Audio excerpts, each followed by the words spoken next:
Hey, Tio, I'm gonna bust up your eyes.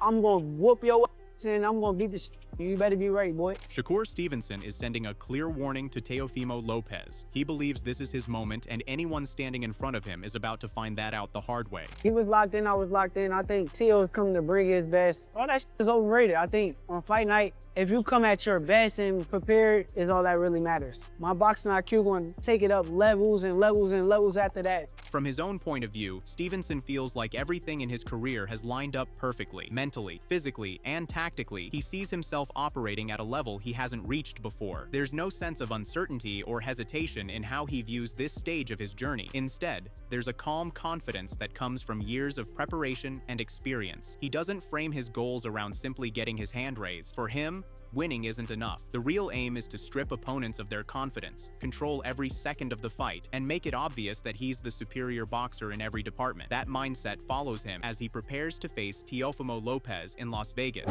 a bout that also marks his move up to 140 pounds. Stevenson isn't pretending the jump in weight doesn't matter, but he refuses to let it define the narrative. While others focus on size, muscle, and physical strength, he places his faith in skill, timing, and ring intelligence. In his eyes, boxing isn't about who looks bigger on the scale. It's about who can think faster, adapt quicker, and make fewer mistakes once the bell rings. I mean, Tio can have his opinion. He don't have no real relationships in this game. I understand where he's coming from because on the outside looking in, I don't know nobody he's close with.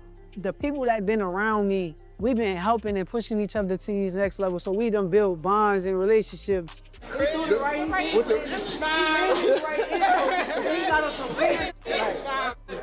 Shakur just definitely did a lot for my career, bro.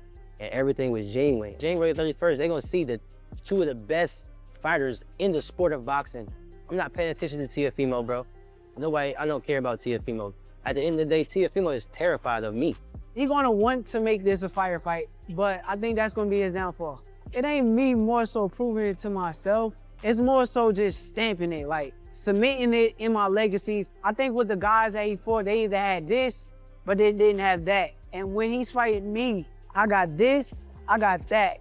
And that's gonna be the difference come fight night. This training camp, however, has come with personal sacrifices. Being away from his daughter has made this preparation more emotionally demanding than previous ones, chosen to turn that distance into fuel. Every lonely day in camp becomes another reason to stay sharp, disciplined, and locked in. He believes that these sacrifices are part of what separates champions from contenders, and he's fully embraced that reality. Physically, he feels better than ever. A stricter approach to nutrition and conditioning has left him convinced that this is the strongest and most prepared version of himself to date. There's a sense that he's finally mastered how to take care of his body while still pushing it to elite levels. That confidence isn't rooted in height. It comes from how he feels during training sessions and how his body responds to the workload. This camp feels way different from previous camps. Being away from my daughter, being away from my future wife, that's the most challenging thing. You gotta keep your eyes on the prize. This is sharp as I think I done been for a fight. My diet, I let the nutritionists and all them kind of people take care of that. I just show up and eat whatever they give me. So I pay attention to what makes me feel good and I just stay on that. A major influence on his evolution. Under Crawford's mentorship, Stevenson learned the importance of respecting every opponent. That mindset shift reinforced the idea that complacency is dangerous at the highest level. Put a lot of great people around me, challenge me and push me and take me to the next level, and I think that's what keeps me at my sharpest. Terrence Crawford, that's my big brother. I love him to death. I feel like if he wasn't in my career and in my life, it'd have been very difficult getting to the level that I got to. He kind of told me is take every guy serious. Seeing him and seeing how he prepared for guys who I know that's not on his level. It kind of turned me up to make sure that I do the same. Taking every fight seriously isn't just about preparation, it's about survival. When it comes to Teofimo Lopez, Stevenson acknowledges the obvious strengths. He sees the speed, the power, and the intelligence, but he doesn't elevate Lopez beyond the role of obstacle. From Stevenson's perspective, this is simply another challenge that needs to be solved. He believes that when the fight becomes messy, his composure and technical edge will shine even brighter. We sparred before. We did 3 rounds. And Tio posted a video that is very misleading. It was the first round. So we warming up. Ain't nobody really land nothing. Like he know deep down inside, he remember how the sparring went. He said stop recording. Come on, dog. Well, he's gonna want to make this a firefight, but I think that's gonna be his downfall. Being that I know that I'm getting in the ring with the truth, I want to elevate my game and make sure that I'm better than him. I want to be better than him in every area on fight night, and that's what we're gonna do. Lopez, on the other hand, tells a different story. He insists this wasn't a matchup he chased, but one he's ready to defend. Who truly belongs at the top of the sport? There's pride in being the champion, but also curiosity, a desire to measure himself against the best of the new generation. Teo was my #1 pick. You chose me. I ain't choose you. You chose me. So I'm gonna tell you straight the F up. You can go back to 135. We'll send you back to lightweight. You still got the WBC belt. You're gonna be fine. Shakur had a great victory against William Cepeda for the WBC lightweight world title. He's moving up to super lightweight to face me. I think now it's time to see who's going to be the next guy to be the leader of the sport of boxing. Lopez claims he had the upper hand. Lopez leans heavily on his reputation as a fighter who thrives under pressure. He's been here before, entering bouts as the underdog against elite names. His style, he believes, is unpredictable enough to break patterns and disrupt even the most disciplined technicians. That belief is echoed by his father, who sees Lopez as faster, sharper, and more precise than his challenger. According to him, Lopez understands when to engage and when to step away better than anyone else in the division. Same age as me. Between me and Shakur, when we were on the top rank, because we were the next rising stars, we sparred. We did only 3 rounds back in Miami in 2016.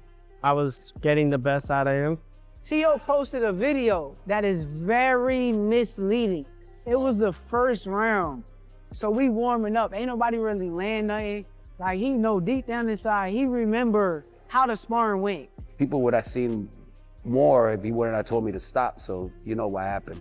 He said stop recording. Come on, dogs. I just can't wait to display what I've learned, and can't wait for him to display what he's learned in the amount of under 10 years. You know, my son is just too fast, too smart. This is not a William Cepeda fighter. He has everything that Shakur has, but better. But my son is very clever in punch placements, where he's smart in there, he knows where to go in, he knows when not to go in. He doesn't get hit. He's a boxer. Everybody that night is gonna see that. Outside voices add even more layers to the conversation. Richardson Hitchens, the reigning IBF super lightweight champion, sees the fight as potentially one-sided in favor of Stevenson. While acknowledging Lopez's talent, Hitchens believes Stevenson operates on a different plane. Still, he notes that ultra-defensive fighters can sometimes trap themselves if opponents refuse to play along, creating rounds that are difficult to judge clearly. Yeah, I think it can be competitive. Yeah. You know, Teo is real gifted. Shakur is real defensive.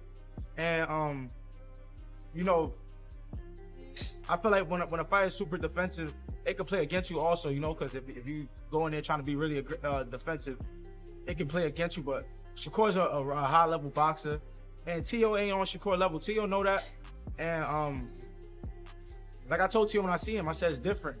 He told me that me and Shakur is used to each other. That's why I feel like it's different. He said Shakur not used to. Amir Khan brings a fighter's perspective shaped by his own time at 140 pounds. Having worked with Lopez on the pads, Khan has felt the power firsthand. He believes Lopez's skill set doesn't get enough respect and points out that he's the type of fighter who elevates his game when it matters most. Against Stevenson, Khan expects Lopez to reach another level entirely. The fight between Stevenson and Lopez, what a fight. Who wins that? Lopez. You think Stevenson? Lopez is a very good fighter, bro. I've trained with him, I've heard him on the pod. He bangs hard. He's a good all-round boxer, slick. A lot of people don't give him the credit for how good of a boxer he is. Look, he's the type of guy I know about Lopez is that when he has to turn it up, he turns it up. And I think with someone like Shakur, he will have to turn it up big time. And obviously Shakur, we've not really seen him in the deep end. Look at Lopez. He's fought the likes of Lomachenko. He's beaten some great names on the way, man. Keyshawn Davis adds an interesting dynamic as a close friend of Stevenson and a competitor on the same card. His comments hint at concern rather than blind loyalty. Despite Stevenson's success across multiple weight classes, Davis appears cautious about how this particular matchup could unfold, subtly acknowledging the danger Lopez brings. How do you see Teo against Shakur playing out? Because you want me to tell you the truth, like, this fight could have been the winner's bracket fight. In other words, they're jumping to it, but at the end of the era, it may have been Teo and Shakur, especially if you would never fight Shakur, right? How do you see this fight playing out? I see it playing out, let's say, I see it starting off slow. Okay. And then I see as Shakur wins the first round, as Shakur wins the second round, slowly, I think Teo is going to eventually start picking it up and start imposing his will. Right. And then, you know, it's just going to go from there. That's how I think it's gonna go. That's a fair assessment. That's a fair one. Especially for that to be his brother. I think it's gonna be He's close. keeping it real. I think it'll be closer than people think. Mm-hmm. Was I think it'll be closer than people think. Good. Hey, one thing I can say though, because I've been seeing, we've been amateur together and stuff. Right. Yeah. Tio can fight. I'm telling you that. Tio can fight. Winning back if you said he couldn't, you'd be lying. Right. That's a real assessment though. I think Shakur still wins, but it'll be closer than what people think. Tio is nice. A lot, man, no doubt. Tim Bradley frames the fight as a modern echo of classic pound-for-pound clashes. He emphasizes what's at stake beyond belts, legacy, and rankings. Bradley notes Stevenson's consistency at world level and how his style often leads to clear victories. This matchup represents a step into uncharted territory. So look, y'all might perceive this fight as being boring and this and that. This is gonna be one hell of a technical battle that I can't wait to see. I can't wait to see this battle. Oh yeah. Yeah, because what y'all gonna witness is, I'm gonna tell you right now what you're gonna witness. You're gonna witness fundamentals, great fundamentals, versus that explosive stuff. You know what I'm saying? That explosive stuff. So like, let me give you a prime example. Not to this degree, but Antonio Tarver, Roy Jones. Tarver had them fundamentals down. Roy didn't. Had them fundamentals down. Now, I understand what happened. Now, look, if Teofimo Lopez, he get out of line and he want to run in there that fire and he get his behind caught, just like, Norman Jr. got his behind caught, talking about, he can't punch. He can find himself picking himself off of the canvas too. Yeah, talking about Shakur can't punch. I don't see many guys just running in there on Shakur. But anyways, look, y'all already know what it is. Precision, timing, right? Hitting the dude when he don't see something coming. That's power. Or hitting the dude when he coming in. That's power. Yeah, that's power. Yeah, if you didn't know, now you damn know. Gary Antoine Russell calls it the purest coin flip fight imaginable. From his analysis, Lopez holds the edge in raw strength and athleticism, while Stevenson shines in precision and fight IQ. Neither advantage is overwhelming, which is why the bout feels so compelling. Your fight coming up, maybe one of the biggest ones in Teofimo versus Shakur. Just looking at that fight stylistically, how does it play out in the ring? It's 50-50, in order for you to participate in this sport, you gotta have a high level of confidence. I feel like both of them has a high level of confidence, Teofimo Lopez and Shakur Stevenson, but styles make fights. Naturally, I think Teofimo Lopez is stronger than Shakur. Naturally, I think he has more athleticism than Shakur, and he got a good IQ on the sport itself. But Shakur, I feel like he's a more smarter fighter. He's a more technical fighter. I'm not saying that he's a square or he's just a textbook fighter, but he's seasoned, he's poised. I feel like mentally he's more mature. Like, he don't go outside of the boundaries on taking risks. So a lot of times you'll see him fight somebody that could be stiff competition, and it'll wind up being a born fight to a degree. That's why everybody was criticizing him. He's a born fighter. He's a careful fighter. And I feel like with Teofimo Lopez, he's going to be a careful fighter. Nahir Albright, he's confident that Stevenson's defensive skills will be the deciding factor. Referencing Lopez's struggle against Jermaine Ortiz, Stevenson operates at an entirely different defensive level, capable of amplifying those same problems to a much greater degree. Shakur Stevenson and Teofimo Lopez. Who do you think wins that fight? Oh yeah, that's a hell of a fight. I'm gonna go with Shakur. I think Shakur, Shakur, I don't know. He just gonna win. I just know Shakur gonna win. He gonna, Cause I feel like Jermaine Ortiz gave Tio some problems, right, with the angles and stuff like that. And Shakur defense is a next level from compared to Jermaine Ortiz. So I feel like Antonio Tarver takes a more blunt approach. He sees Lopez's best chance as ending the fight early. Trying to outpoint a master technician over 12 rounds, in his view, is a losing battle. Tarver highlights Lopez's unpredictability and instinct-driven style as key weapons, especially if he can close distance and make the fight uncomfortable. I think that's the only chance he got, is to really be his ultra self, doing all the things that makes him Teofimo Lopez. The footwork could be a major advantage for him. Being able to get inside. A lot of times he fights free. He don't really have a style. He does what it takes. and he's a gutsy fighter. You know what I mean? Real gutsy. He's not going to be leery to take chances. He's a gambler in there. You know what I'm saying? So he's a live underdog, I would say. Frank Martin focuses on the stylistic contrast. Lopez's blend of footwork, hand speed, and power makes him dangerous from anywhere in the ring. Stevenson, meanwhile, is known for prioritizing safety and control when facing real threats. That strategy has brought him success, but Martin warns that close rounds could sway judges if caution turns into passivity.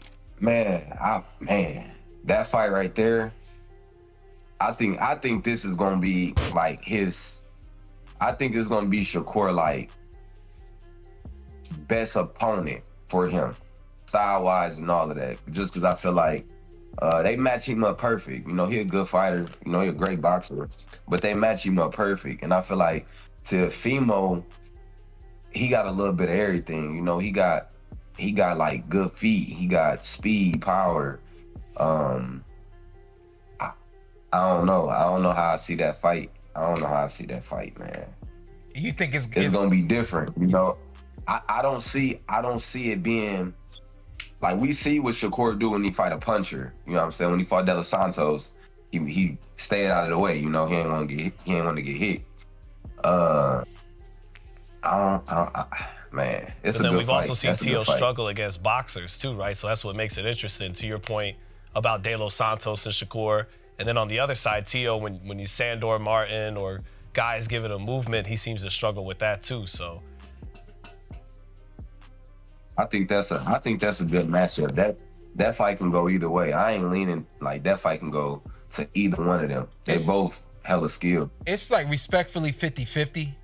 But then when you really start that's how I feel. You start to analyze it, you could go 60-40 either way, to be honest with you. It's a very close and really good competitive fight. Shane Mosley sees the fight as a high-level chess match. He respects Lopez's resume, especially the win that defined his career, but leans towards Stevenson when it comes to fundamentals. In Mosley's eyes, those basics often decide tight rounds when judges are looking for clarity. You know, it's a really great fight. Series that you want to check out goes really off. I love really, how they really showcase good and hard to the hit. mentality But at the and same just time, unprecedented access. Teofimo Lopez is not that easy either, and he fought really good fighters like Lomachenko and other guys that it is something you do not want to miss. Shakur fought yet. Also, So ladies and gentlemen, we see that it is Johan still on the card, taking on Johan Gonzalez. It's not like Johan Gonzalez coming off of a Teofimo massive Lopez victory is going to against go right to him and just no one was hit or nothing. So it's going to be a difficult fight for now Johan Gonzalez Gonzalez as well. It's a massive opportunity to take on Erislandy Lara. Lara's going to have to deal with the change in I would love to see that one too stylistically happen. as well. I can't say which one will win. I would probably lean towards Shakur because, I would say you know, these two guys he's are not necessarily probably a good, better boxer, but that doesn't mean that he's going to be able to beat up people in a 12-round fight where he's got a lot of different moves too as well. Two-division world champion. All of these perspectives feed into a single conclusion. This fight isn't about hype alone. It's about styles, mindset, and execution. Stevenson believes he's ready to prove that intelligence and discipline can overcome power and chaos. Lopez believes his unpredictability and grit will break through any defense. When the bell rings, one of them will be right, and the other will be forced to confront a new reality.